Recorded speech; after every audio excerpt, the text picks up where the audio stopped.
আসসালামু আলাইকুম। সবাই কেমন আছেন? আশা করি ভালো আছেন। আমিও ভালো আছি। আমি আজকে গরুর মাংস রান্না করব। যেহেতু আজকে শুক্রবার বিশেষ দিন। তো শুক্রবার আসলে একটু ভালো-মন্দ খেতে হয়। এটা সবাই খাই। তো আজকে রান্না করতে, করতে আপনাদের সাথে কিছু কথা শেয়ার করব প্রতিনিয়তের মতোই। তো আমি পাতিল বসিয়ে তেল-টেল সবকিছু দিয়ে মসলা সবকিছু করে কষিয়ে নিয়েছি। এখানে দিয়ে দিচ্ছি। ভালো করে কষিয়ে নিব। কষানো হয়ে গেলে একটু পানি দিয়ে দিব আমি। যে পানি দিয়ে দিলাম।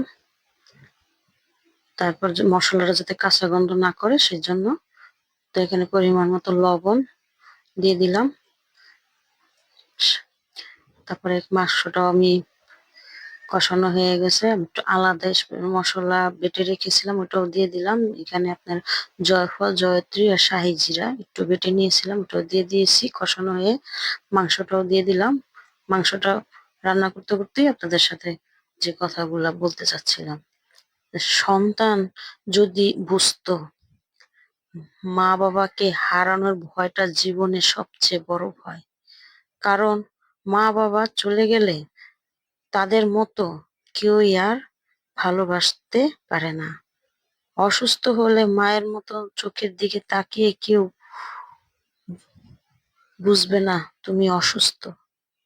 বাবার মতো কেউ জিজ্ঞেস করবে না, বাবা তোর কি খাইতে মন চায়? আমি এনে দেই।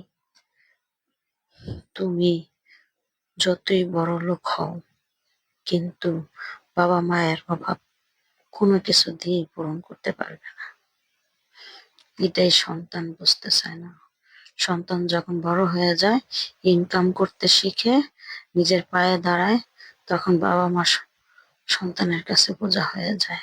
কি তাই না? তো আমার মাংসটা হয়ে গেছে। আমি পাত্রে তুলে নিচ্ছি। কত সুন্দর হয়েছে কালারটা দেখেন। এভাবে রান্না করে খাবেন। আর আজকে আপনাদের সাথে যে গল্পগুলো করলাম, কার কিরকম কার ফ্যামিলিতে এরকম আছে অবশ্যই কমেন্ট করে জানাবেন। আর ভিডিওটা ভালো লাগলে লাইক কমেন্ট দিয়ে সাপোর্ট করবেন।